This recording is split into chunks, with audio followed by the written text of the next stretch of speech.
good deal of his young adult life where?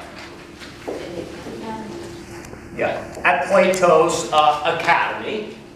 Aristotle did not succeed Plato as the headmaster at the academy, probably largely for political but also for philosophical reasons.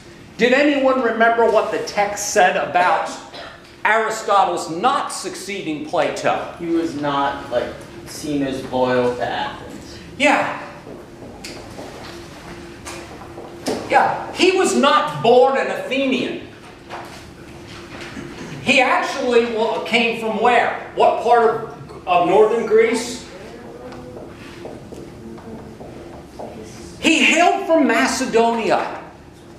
His father was court physician to King Philip II. During Aristotle's lifetime, King Philip did what? This is one of those important historical events that you learn in a history class at some point. King Philip II's conquest of the Peloponnesus. He conquered the Greek city-states and quote-unquote united them. So it's sort of no wonder that anybody who was not originally born in Athens would be seen with suspicion. Aristotle eventually did fly the coop, by the way, for this reason. Where did he go again? He ended up temporarily going north to actually be tutor to whom? Alexander. Yeah. Yeah. He ended up being tutor to Alexander the Great. Now, he eventually ends up founding his own school called the Lyceum. One of the philosophical reason why he never succeeded Plato was probably because he had sufficient, even though he was Plato's by far most brilliant pupil, he was not sufficiently loyal to Plato's ideas.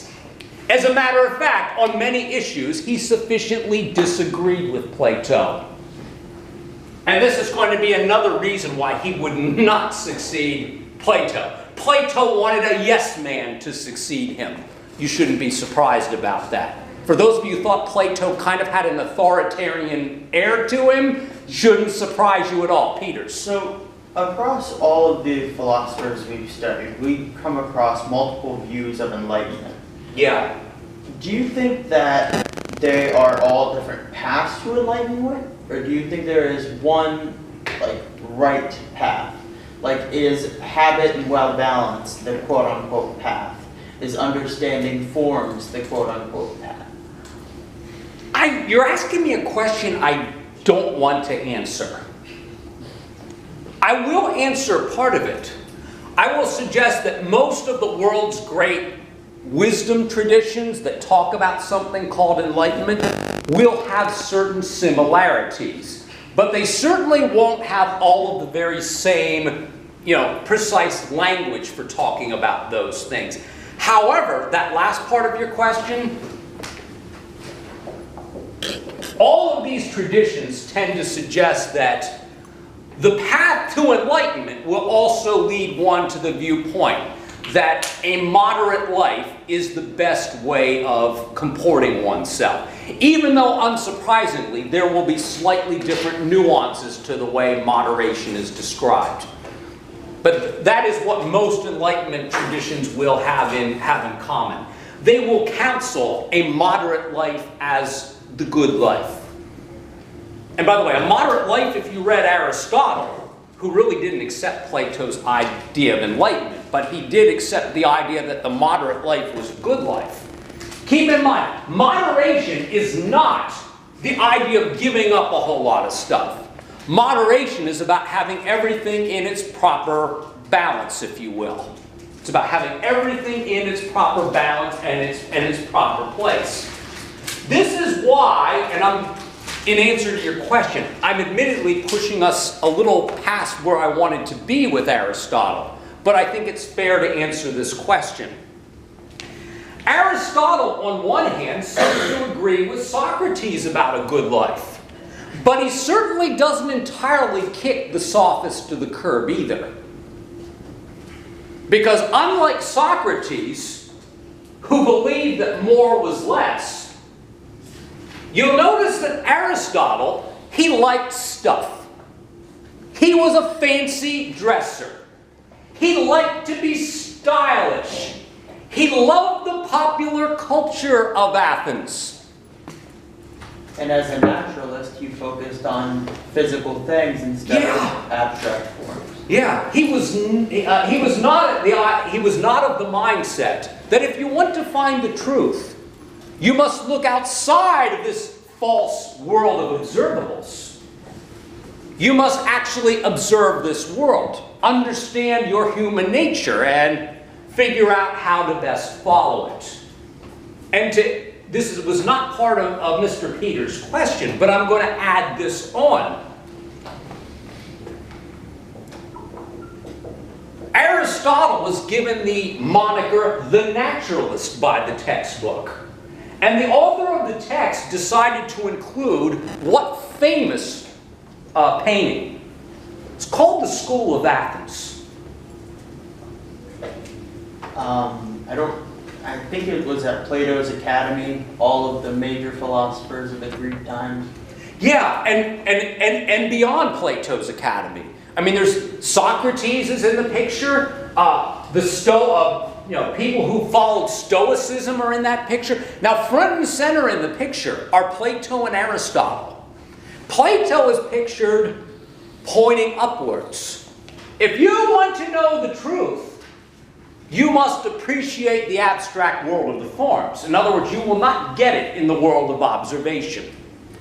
In contrast, Aristotle will say, if you want to understand the true form underlying things, and I emphasize things, because for him, physical reality was and is reality. The world of your senses, according to him, is reality. You won't find it in some kind of abstract world in the clouds. You will find the true world in nature. And this is part of why Aristotle is also seen as among the fathers of... This is why he's also seen as among the fathers of natural science. Now, I am teaching outside of my regular building. If I were teaching in my regular building, I would have schlepped a book here that's about yay thick. I might schlep it over here at some other point. The book is called The 100. And by The 100, they're talking about a group of historians got together and they tried to give a top 100 of individuals who have had the most historical impact. Now, admittedly, any top 100 or top 10 list will always be a little bit subjective and a little bit iffy in terms of where you place people. I understand that. However, I still think that such top 100 lists are at least interesting. Now, the reason why I bring the book is because I say, where do you guys think that Aristotle sits relative to Plato on this top 100 list? Where do you think Aristotle sits relative to Plato on this list? Yeah. Probably above him. Aristotle is above him. Aristotle makes the top 20. Plato only makes the top 40. Now, one of the reasons why Aristotle makes the top 20 rather than just the top 40, not that the top 40 is anything to sneeze about, but the reason why Aristotle will make the top 40 is because his range of study. By Michael Hart. Yeah, that's exactly it. Yes, it's Hart et al. There's like a whole bunch of other people too, but yeah. Remember, for Plato, true reality was uncovering the forms. Plato actually believed certain kind of things were unworthy of study. Studying the physical world for Plato was not considered worthwhile, because remember, this world is not true reality. This is the world of changing things. It ain't real, to use that improper English there. Like a lot of older Greek that studied the early beginnings of physics and stuff, he didn't care for it. No, he didn't. Just sort of like Socrates. Socrates was more concerned with ethics, finding out what a good human life was and how to live it. Now, Aristotle will actually be interested in a whole host of things. He will be interested in natural science. And some of the things that he wrote works on were physics. Even though what he called the way the physical world worked was very different from the way we view physics. He also wrote on botany. He wrote on zoology. He wrote on a wide range of subjects. And I don't want to belabor this point, but near the end of his life, he spent a lot of time in a place that goes down in history simply called the Lagoon. It was a place where he not only aesthetically appreciated nature, but he spent a lot of time studying the birds, the flora, and the fauna, as well as the sea creatures that lived in that lagoon. He was not doing what we would call complex dissections, but he was tearing apart dead things and trying to figure out what the different parts were. And he was doing this at a time period when that kind of biological study was not considered normal. You know, it was not a common practice at the time.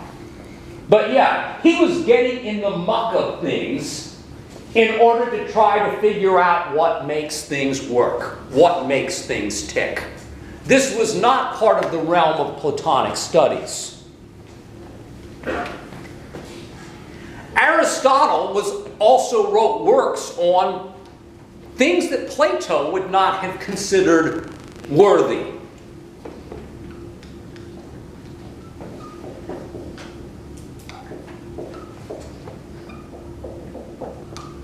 He also wrote works on various kinds of writing.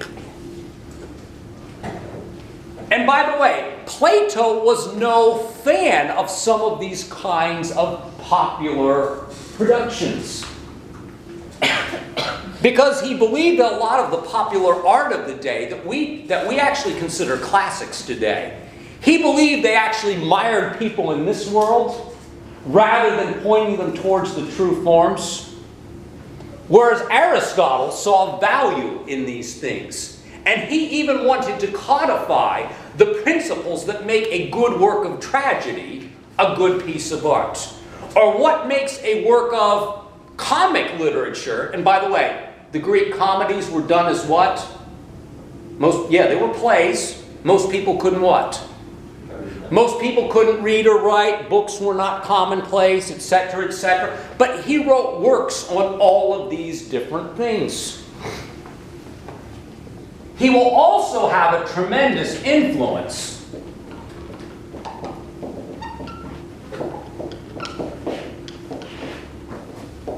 a large part of his staying power is that he will have a tremendous influence on medieval Christian thought. He was considered such an intellectual master that St. Thomas Aquinas refers to him this way. This will show up again, by the way. Aquinas refers to him as the philosopher. He spelled Aquinas? What? Oh, yeah.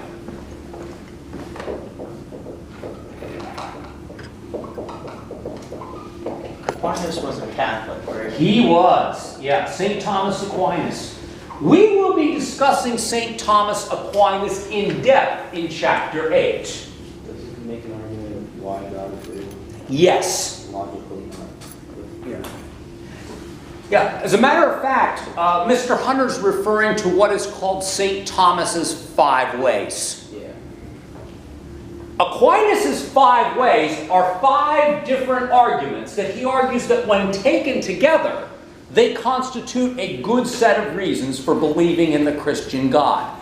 By the way, take a guess where he got his 5 ways. They're basically borrowed and reworked arguments from Aristotle, except Aristotle didn't use them to prove the existence of the Christian God. Aristotle used those 5 ways to establish the existence of what he called the prime mover. His prime mover was actually more like the God that deists believe in. How many of you know what deism is? Good, good, a couple of you. Deism will not show up into the text until later. But one great American who was a deist was Thomas Jefferson. Deists believe in a creator God, but they don't believe the creator God is perfect. They don't believe the creator God loves us.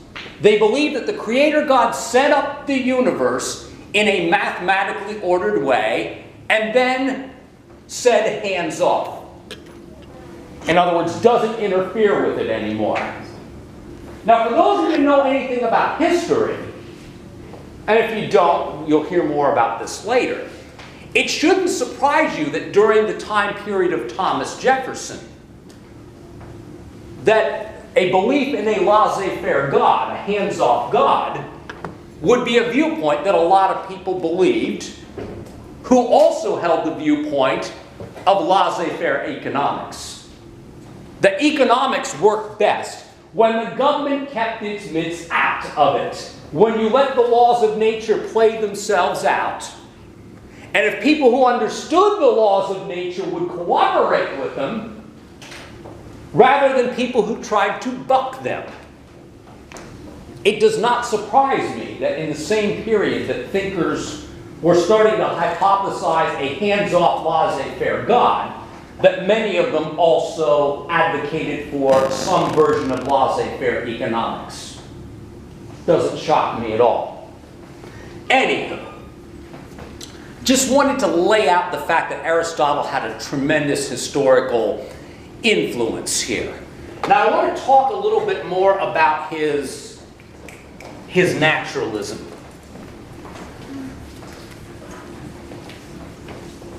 And by the way, to talk about his naturalism is also to talk about his this. And I hope you guys remember this word.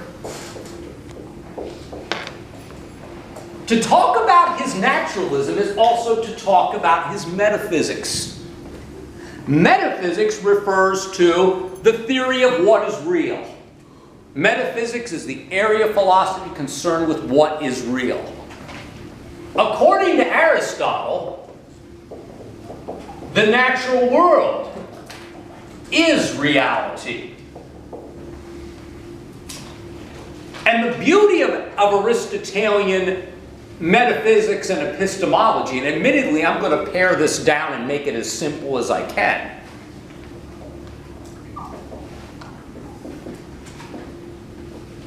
Aristotelian metaphysics and epistemology fit pretty consistently with one another. And I hope you remember this for the test.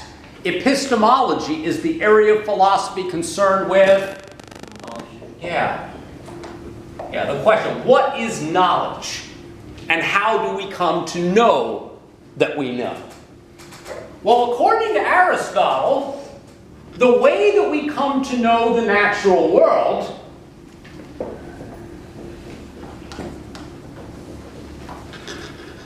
is by making careful observations, being as detailed as we possibly can. And then after we've made detailed observations, guess what we can do? Then we can draw conclusions that are consistent with those observations.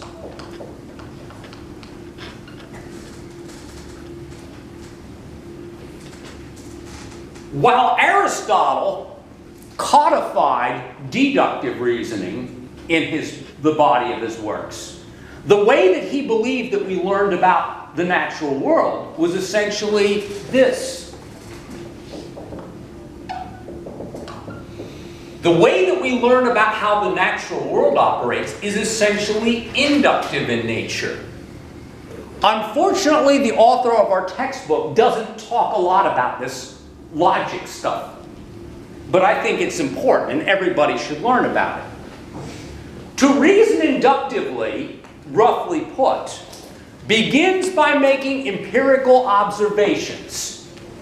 To make empirical observations, you got to use your what? You got to use your senses. And then once you've made those observations, you use your brain to draw conclusions that are consistent with those observations. And just to cut to the chase, this explains how Aristotle believes that we get to the forms. How many of you remember seeing this in the textbook? The way that Aristotle said we get to the forms, this is not Plato's forms, this is Aristotle's forms here. We observe particulars, and then we draw general conclusions about that class of things. So if you want to know about birds in general, what do? Yeah, you study a whole bunch of different kind of birds, and then you see what these things that we call birds have in common. You can draw larger conclusions about birds. There is no abstract form of birds out in some Platonic world of ideal forms, according to Aristotle. We come to learn what the form of birdness is by observing birds and then drawing conclusions about the general class of things birds. Mr. Hunter. Charles Darwin's, what are they? Finches, or whatever, where he observed them changing, and then he made his observations based on that. Yeah, well, he was using these kinds of methods. And by the way, these kinds of methods are basically things that we take for granted about.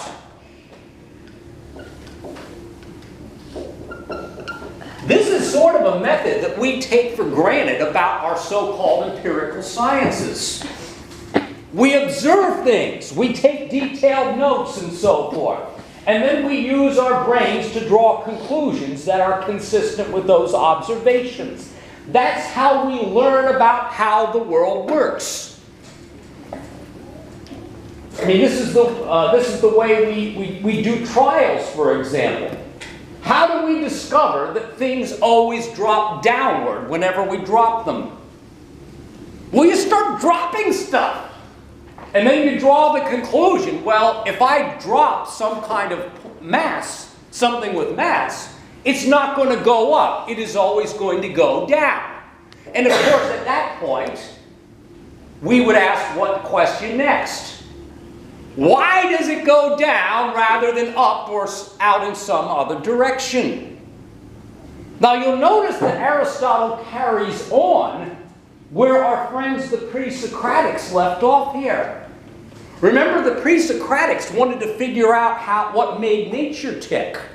They were trying to look for the underlying order, the underlying organization.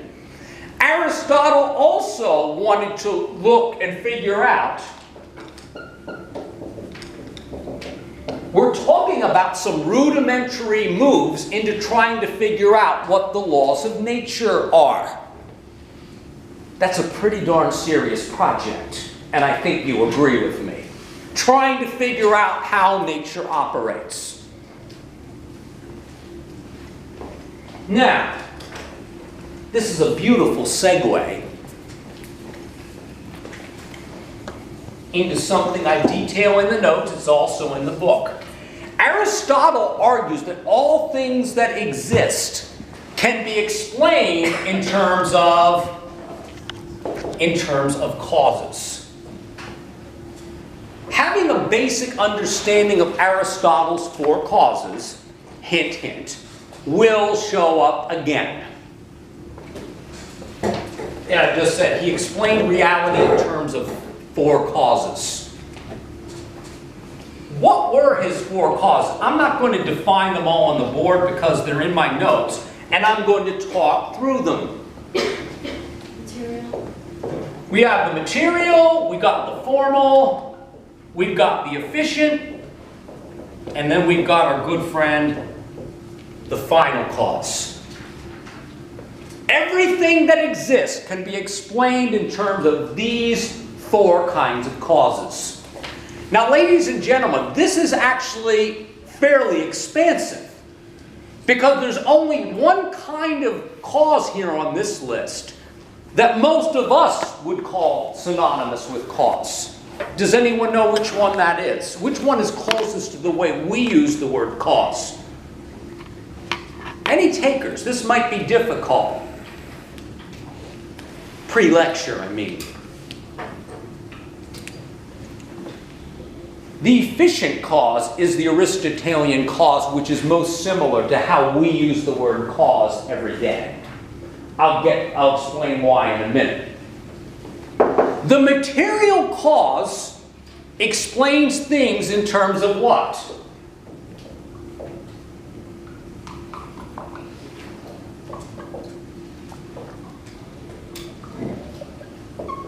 I'll write it as colloquially as I want to.